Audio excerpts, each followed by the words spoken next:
Welcome to Dairy Delivery by the Dairy Star. We have 5 interviews on tap for today's episode. First, we start with 11-year veteran of the National Football League and Super Bowl champion Mark Tauscher, as he speaks about his upbringing on a Wisconsin dairy farm. Next, we head to Kalmar, Iowa, where a former Iowa Dairy Princess is returning to the barn, farming alongside her dad and grandfather. Our third story has us in Melrose, Wisconsin, as we talk to Max Hart about his store, the Milk House Market. The fourth story today features Skylar Plucker, the South Dakota FFA State Sentinel, and we wrap up today's show with an interview south of Nashville. We speak with the Hatcher family about their reality TV show based on their Tennessee dairy farm and veterinary practice. You're listening to Dairy Delivery. All dairy, all the time. Today's episode is sponsored by Darryl Krapp and Big Iron Auctioneers.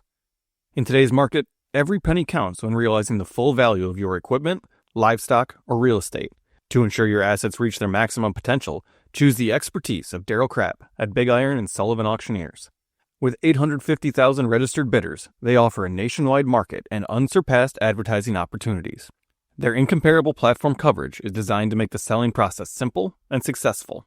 If you are looking to sell livestock, equipment, or real estate, let Darryl do the work to secure the best possible value for your assets. Please contact Darryl Krapp at 608-558-6832 to get started. That's Darryl Krapp, 608-558-6832. I'm Dan Walker. And I'm Michelle Stangler, and we're reporters with Dairy Star, bringing you the latest in the dairy industry, including hearing from farmers across the Midwest and beyond. Well, Dan, it's definitely been a fun past few weeks with the Olympics on and watching the sports glory from Italy. Yeah, I'd say it's been a constant in our household having it on. My wife is a super big proponent of the Olympics, and I wouldn't say we've been watching, been tuned into most of it, and it was a fun time. You get everybody from around the country to be able to put on the same hat for once and cheer for our country and go there. It's a little bit more unifying for the country as a whole compared to Packers fans and Bears fans and Lions fans. Everybody having different people they're rooting for. Vikings fans, obviously, we got a lot of contingent there with our listeners, so everybody being able to pull for the same team is really cool.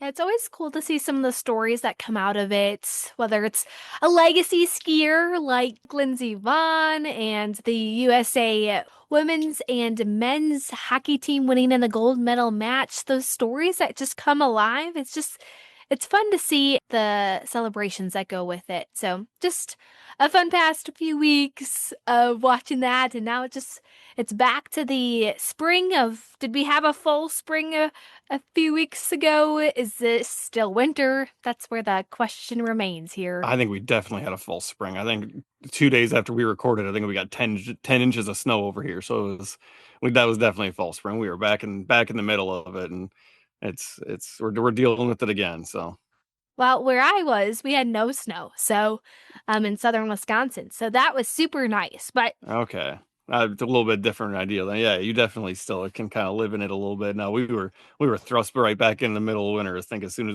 we hung up the podcast, I think it started snowing again. So, but what next week the clock spring ahead? Yeah, I'd say that'll be nice to get a little bit more daylight back in our days and have a little bit more time to get outside. I know when it gets this time of year, we like to be able to take a family walk and enjoy it a little bit. Obviously, hopefully that entails a little bit warmer than 25 degrees, but even if it doesn't, throw on a bigger jacket and continue to enjoy the sunlight. Yeah. So if you're listening to this and if you're outside and enjoying it, whether it's farm tours or trying to do something a little more fun too, that's always fun to celebrate, to get out and enjoy the sunshine, because I know I'm looking forward to it. But again, I don't know if we say this and express it as often, but thank you for listening and thanks for being here with us. We always enjoy sharing the stories of the dairy community, especially right here in the Midwest. All right, Michelle, should we get into today's episode? Let's get into it. We start today's episode with the Packers Hall of Famer Mark Tauscher. One of our Wisconsin reporters, Danielle Nauman, had the chance to speak to the 2-time Rose Bowl champion about growing up on his family dairy farm near Milledore, Wisconsin, before setting his sights on football. So if you're not a Packers fan, this interview is still for you.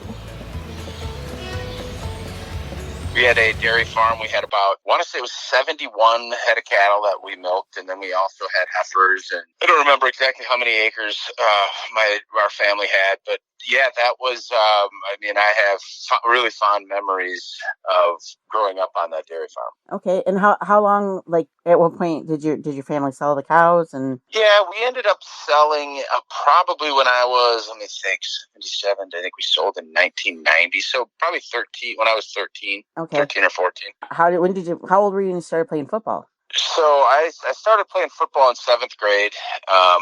In junior high is when we started. Now, obviously, I see kids are starting out, in 3rd and 4th grade, and you have different opinions on when people should start. But yeah, I started in junior high. I think it was 7th grade. Okay, and was it something like you knew right from the get go you were totally good at, or was it?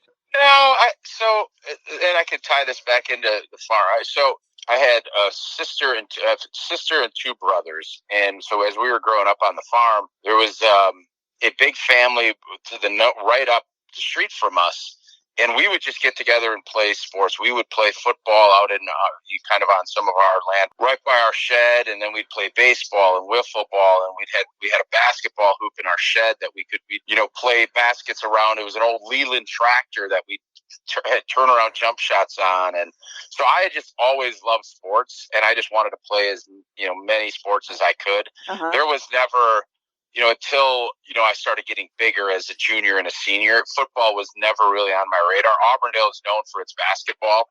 That was always the goal. And when you were growing up, you went and watched the high school basketball team with Tim Anderson leading it, and that was always the sport that we growing up in Auburndale you wanted to play. So remind me again, what years did you play for the Packers? Okay, so I played at Wisconsin from 95 to 99, and we ended up winning 2 Rose Bowls at the end, and then I was drafted in 2000, and then I retired.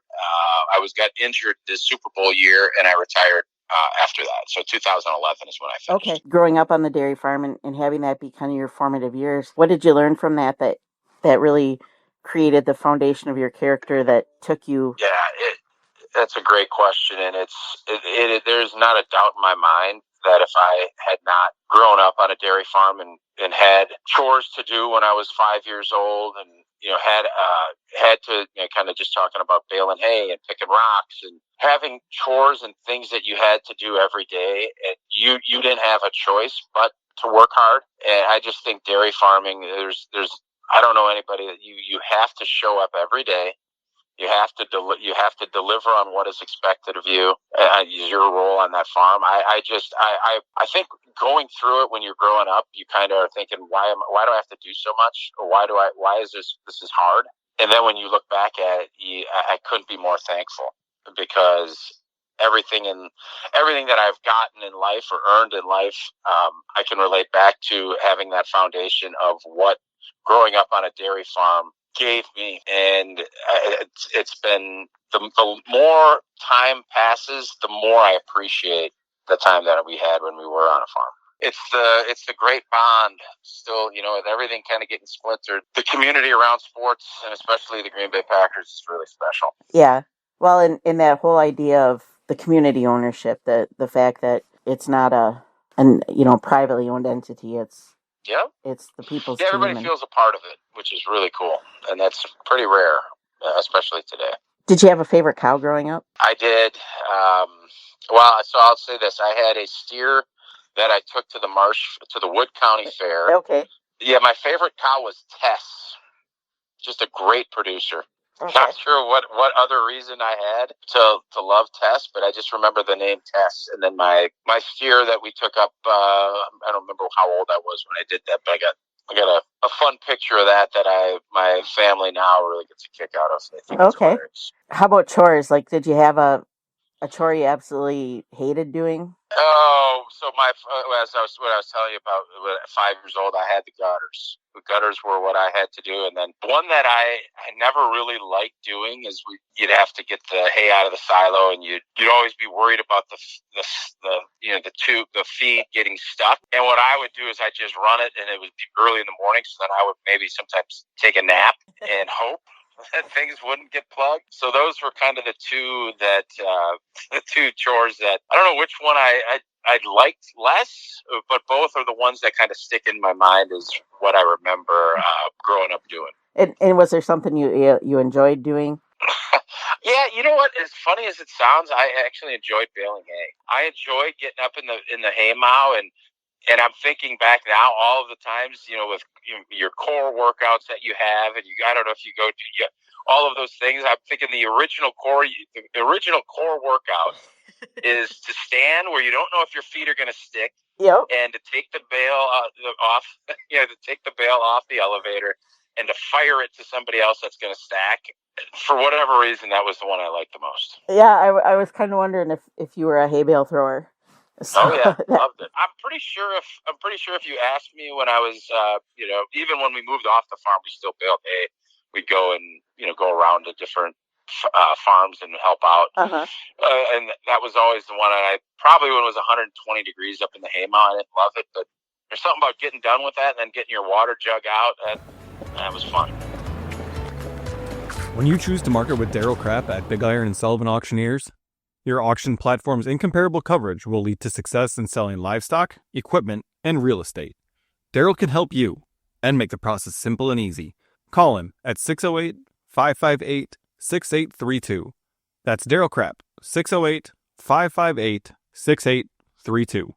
Read about Mark Tauscher's experience with dairy and how it prepared him for life off the farm under the headline From Farm Field to Football Field on dairystar.com. Our next story today has us visiting with the 2023-2024 Iowa Dairy Princess Ashley Elsbernd. Ashley recently came back to her family farm and is currently farming alongside her father Peter and her grandfather Ray. Peter now has the chance to do what his father did, welcoming the younger generation back to the farm as Ashley becomes the 5th generation to farm at Elsbernd Dairy Farm. We got Ray, Peter, and Ashley Elsbernd here talking about your farm and the transition of now having 3 generations working on the same farm. Ray, can you tell me a little bit about the history of the farm? It belonged to my grandfather. In 1968, I was drafted into the Army, and we had to sell our cows. My dad was not able to take care of them. I returned in 1970, and milk cows, we got up to 60 cows in a tie stall barn. Very labor-intensive.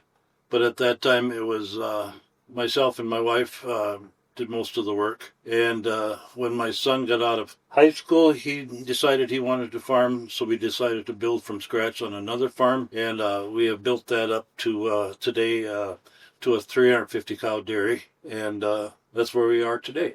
And then can you talk a little bit about that transition process? Because you hear a lot of times the family transitions can be a little bit more difficult, a little more challenging, but obviously you've more than quadrupled almost your total cows when bringing on your son and now your granddaughter. Well, when my son decided to join the farm, we decided to create an LLC, and he started with shares. He had money invested in the new setup from the very beginning, and gradually we've been transferring shares.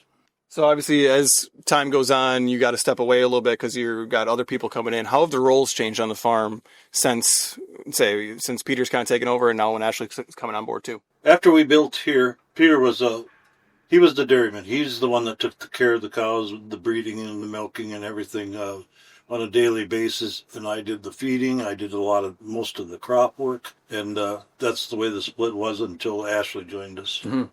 And Ashley, you were a former Iowa Dairy Princess. What about that experience has helped you kind of foster your love for dairy and want to come back for working on your family farm? The easiest answer, obviously, is talking about how my family came into dairy and what passion and effort we put into making the product. But I guess one of our biggest things is being able to talk to other dairy farmers in the area, learning from their experiences and networking. Wasn't quite able to get to see as many different operations as I could, but still pulling little pieces of information from each person I met was impressive. And you did your undergrad at Platteville, and while you were there, we had talked about you guys wanted her to get off-farm experience on different farms. How important was that experience you got on those other dairy farms, and how has it helped you with this farm? I was lucky enough to get to work for 2 different farms up in the Platteville area. Each of them gave their own pieces of information, and I'm beyond grateful for what they taught me and how I got to grow in my dairy and also in my knowledge of it. I was at a tie stall set up outside of Cuba City, and that kind of gave me a good foundation of where my dad and grandpa originally came from, and being able to see hopefully what a future position looks like with working on a 500 cow parlor setup and how they've built kind of off of their own setup and off of a hilly area. It was nice getting to see two different sides of where my family are now. It's obviously super important when you can go back to having the understanding of where they came from, what they built up from there, and kind of where you're at now, and obviously working at a couple other ones, maybe where you see yourself in the future as well. Speaking of that, how do you feel that now that you're helping run the farm that has been laid forth when you're the 5th generation farmer? How's it feel for you to be able to carry on that Elsbernd Dairy Farm name? One of the biggest things I decided when I was growing up is I was going to keep the Elsbernd name no matter what. And being able to hold that title that's carried on 5 different generations, and I get to someday bring it to my family, bring it to my children, and realize that this is going to be a business that carries on for future generations and continues to grow is so important to me. And I know it's really important to these guys too every day. Are you selling livestock, equipment, or real estate in the Midwest? Let Daryl do the work and get your full potential value for those assets. Call Daryl Krapp at Big Iron Auctioneers at 608-558-6832. That's Daryl Krapp at Big Iron Auctioneers, 608-558-6832. Read about Ashley coming back to the family farm after her reign as Iowa Dairy Princess under the headline Heir to the Throne on DairyStar.com. We're looking forward to sharing some of those Dairy Princess stories in the coming months as it's really get into that season of coronation and who will be the next Princess K of the Milky Way finalist. Our third story today takes us to Melrose, Wisconsin. Max Hart opened the Milk House Market in the heart of Melrose in 2024. Hart, who grew up on a dairy farm, hopes to cement his store as a place for the community to gather and create conversations around the bulk tank, the same way his family did when he was growing up. Here with Max Hart, owner of the Milk House Market in Melrose. Max, can you talk to us a little bit about how your idea for the Milk House Market started and kind of how this store kind of came about? Yeah, the store came available for rent back in like June or July of 2024, and I've always wanted to kind of do a milk or like a cheese and meat store in Melrose. I thought it'd be a good addition to the town. So I approached the owners of the property, and then was able to rent it from those guys. I rented for a little over a year. It was basically empty, so I had to buy all the coolers and buy everything that's in there. But yeah, I have a beef farm at home. I got purebred Angus beef cows. We raise some of the steers up, so that'd be kind of cool to take that right from farm to fork. So I have a lot of people that stop by and buy hamburger and steaks on a regular basis. And growing up on a dairy farm, I'm kind of passionate about the dairy industry. So I thought it'd be great to sell some cheese. So I sell cheese from primarily Nasonville, Lynn Dairy, and some Westby cheese there. And people like it, and it's a great opportunity to buy some good products that are, you don't have to go to Walmart or don't have to leave town to get some good stuff. Yeah, for sure. And so you mentioned a little bit that you have a background in dairy, having grown up on a farm. When your farm was still operating in dairy, what did it look like? It was a typical family farm. We had 40 Holstein dairy cows. We had the pasture rotation, so in the summertime, we'd always let the cows out on the pasture. We baled hay. It was my dad and mom and myself. So us three did all the chores and all the work on it, and it was a lot of fun. I wouldn't change it for the world. Mm-hmm. That's awesome. And I obviously grew up on a dairy farm too, and a lot of our listeners have that similar background. So growing up on a farm can kind of teach you a little bit about yourself. What do you think growing up on a dairy farm taught you about yourself, and how does that carry into even run the store today? I think a lot of farm kids say this, but it's not an 8 to 5 job. You do chores and you do projects until they're completed. So just because the clock says a certain thing, you don't get to be done with it. And if you're baling hay or if there's a storm coming in, you got to get some stuff done. So that's how I operate my life too. That I do work an 8 to 5 job, but if I'm still working on a project at 5, I stick and finish it out. But that's how I operate. I just do more of a project type base versus 8 to 5, and that's kind of what I've done. And sometimes you got to use baler twine and duct tape to put stuff together. So yep, teaches you a little ingenuity and creativity at times. You got to make do with what you got, right? Yep. So we can get back to the store a little bit now. When you created the store, what was kind of your vision for it? It was kind of not like a community center, but hopefully a place for people to come to. So I had a Milk House Market after 5 event last week, an opportunity for people to come. It's a pretty low key place. Come as you are.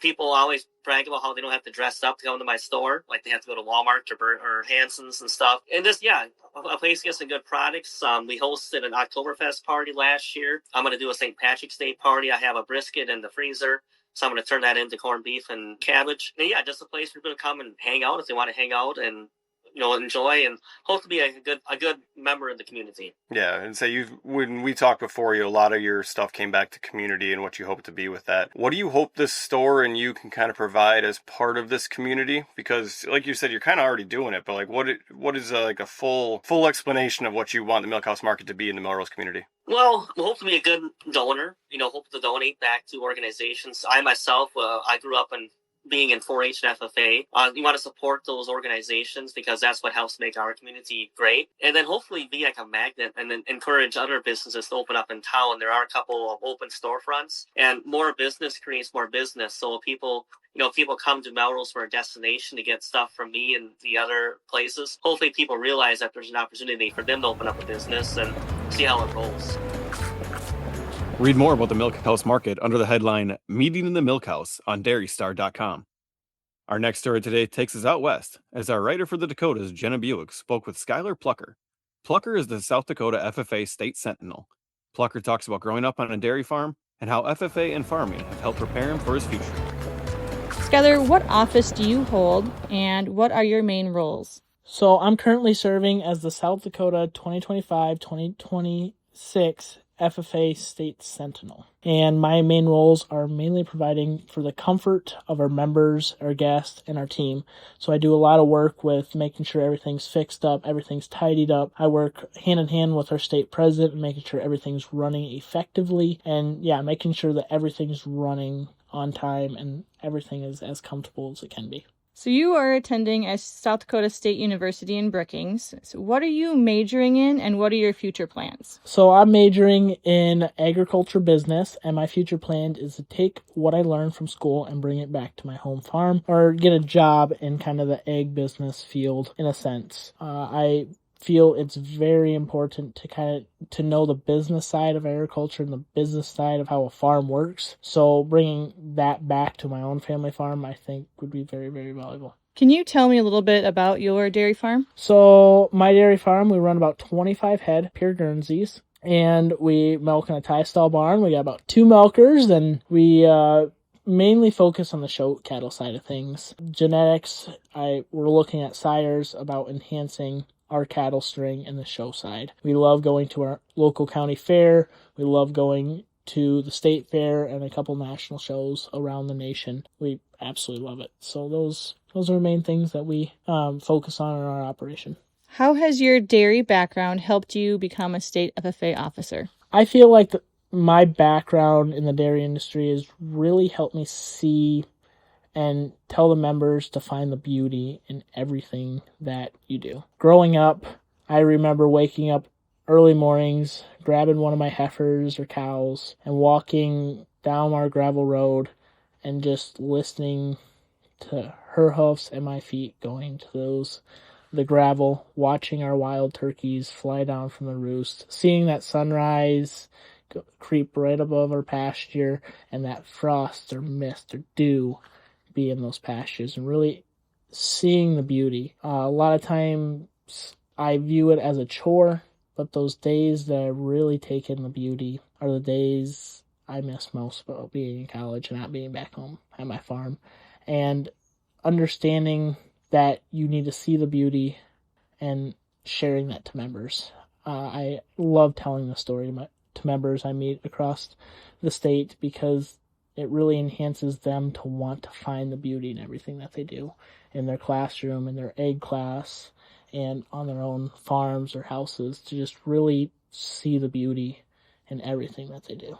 Why do you think FFA is beneficial to youth and communities? It teaches you those soft skills to become an effective leader in the future. One of my favorite events we do are called leadership development events, LDEs, where it really enhances how to public speak, how to work on a team, how to think on your feet is very, very important, and I feel is very, very important. And public speaking is the second biggest fear in the United States, right behind death, and I feel FFA wants to change that. FFA views public speaking is something everybody should know how to do because it is a really good skill, especially going into the workforce afterwards. We also focus on pushing members to explore career options for the future. We have career development events, CDEs, competitions where members can go and dive into a specific career. We got egg mechanics, so people can dive into maybe the welding side, the electrician side, the plumbing side to really learn that side. Or we got things like natural resources where they can go and learn about different wildlife, different trees, different shrubs, different aspects of nature. So if they want to become something in that sort of field, they can dive into it and explore it before they go and spend all this money to learn about it in college. How do you hope to personally impact younger FFA members? I hope that I can share my story so younger FFA members can see how good FFA is and how good it was for me. I joined FFA my 7th grade year when my dad goes, "Hey, Skylar, you want to show an extra show at the South Dakota State Fair?"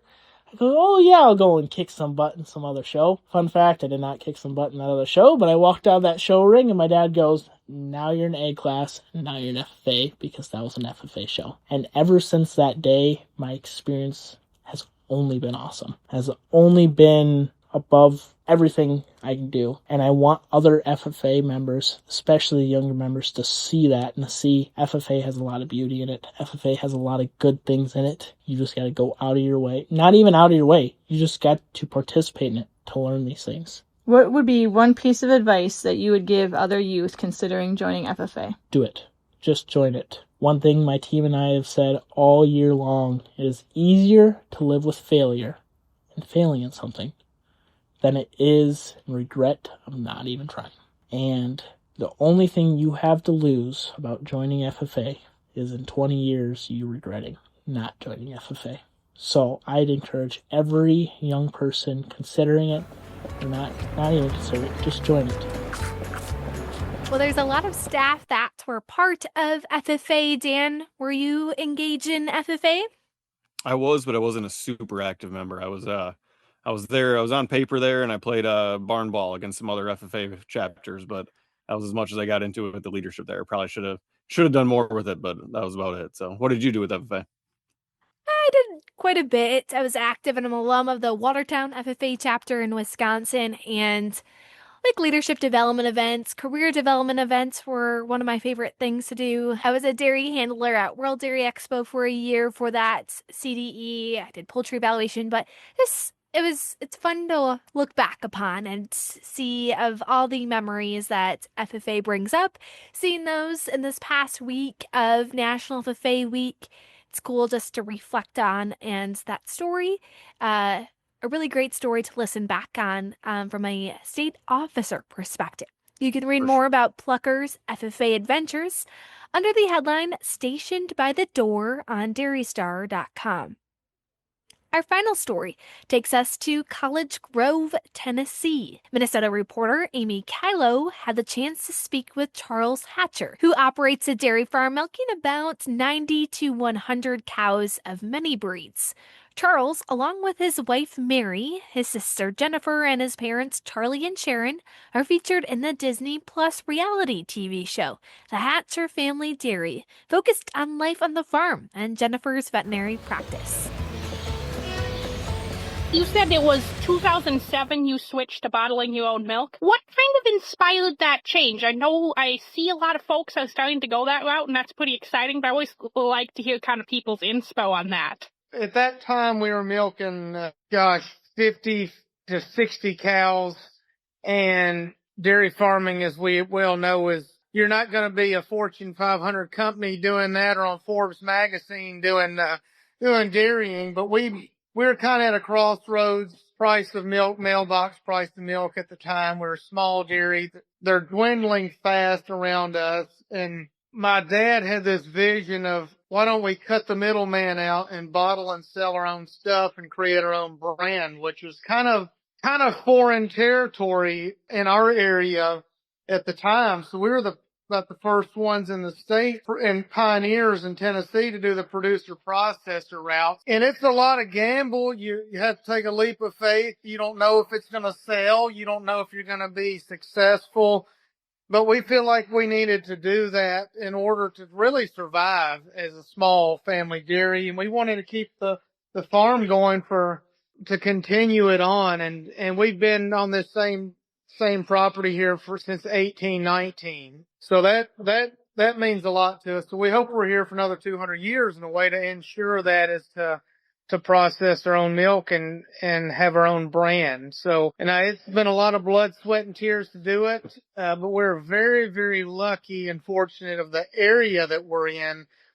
Nashville is the hottest city in America for movement, for people moving here.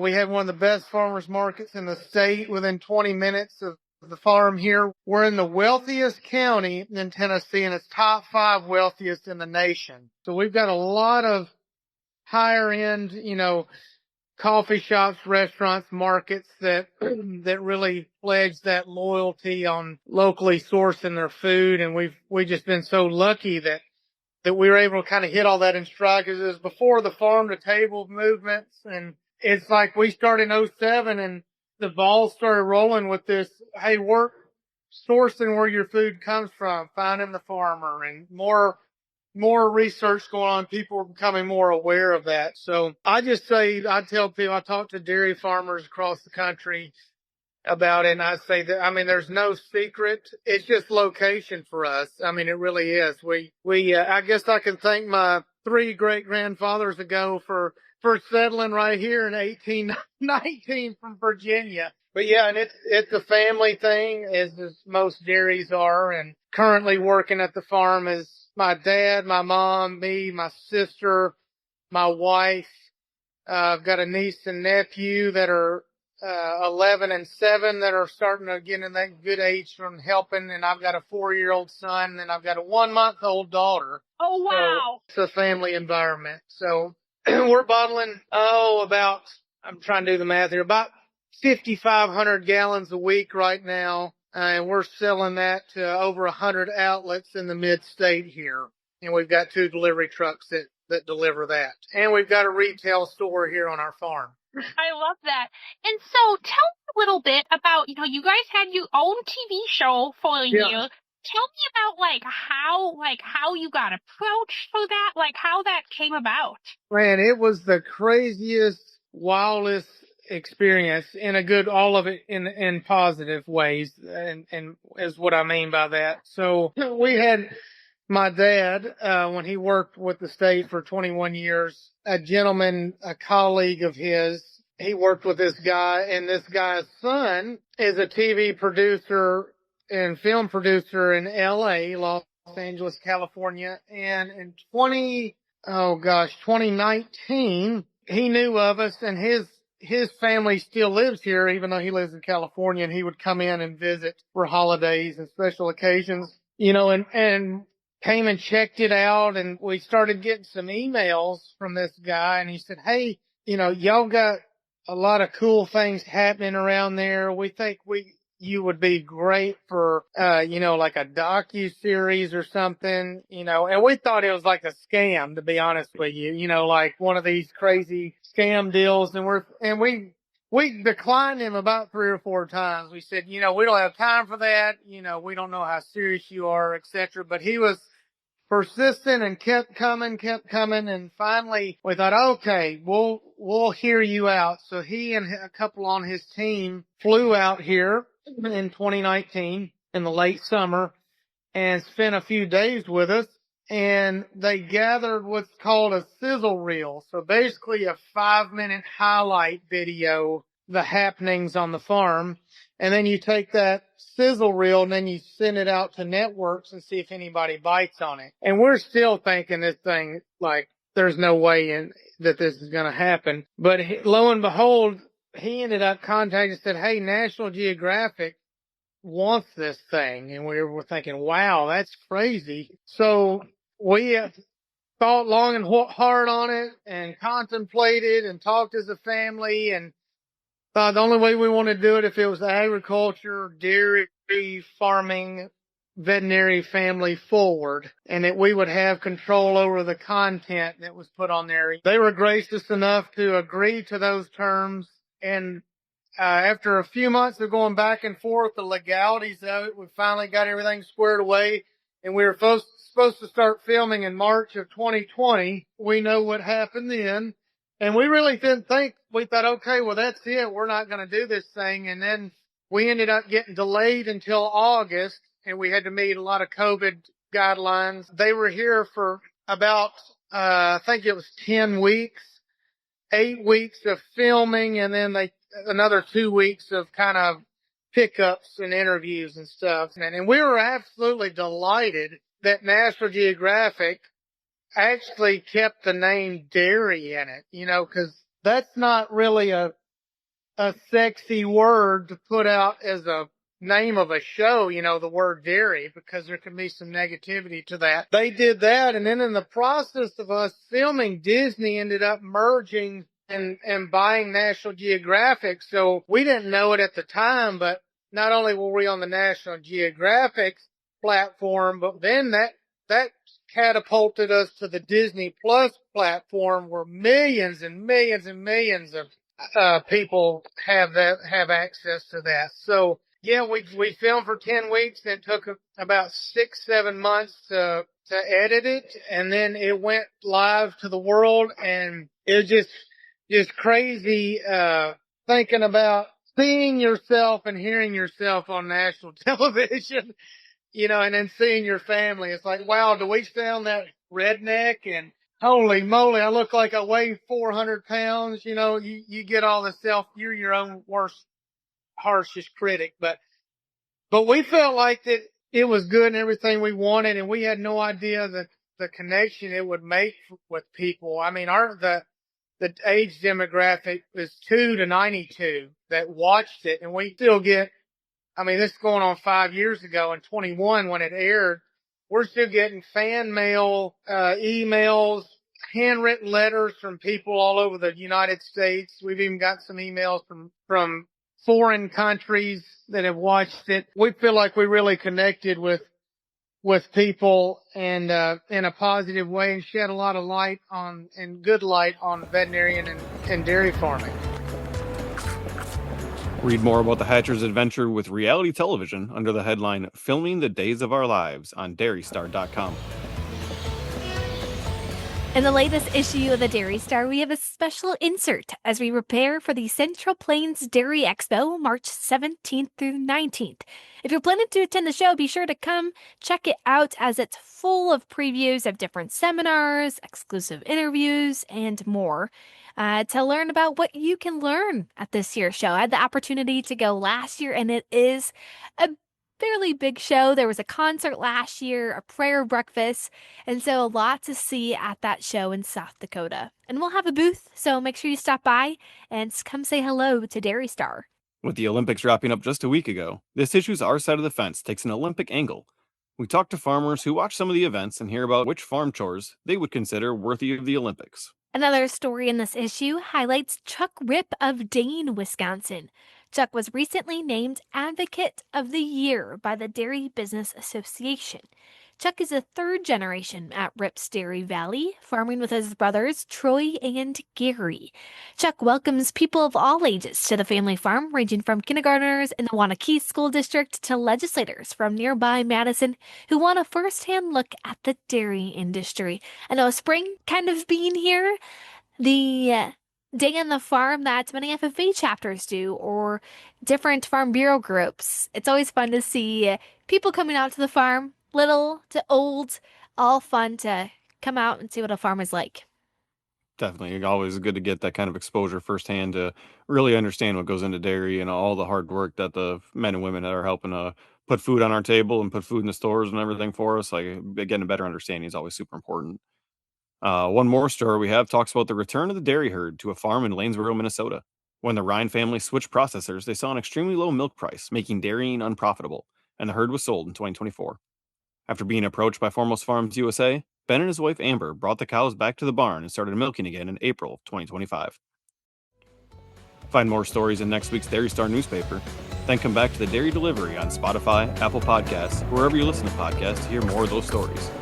Rate and subscribe, and if you or someone you know is interested in being featured in the Dairy Star or on Dairy Delivery, reach out to us at dairydelivery@dairystar.com so we can continue sharing all dairy all the time.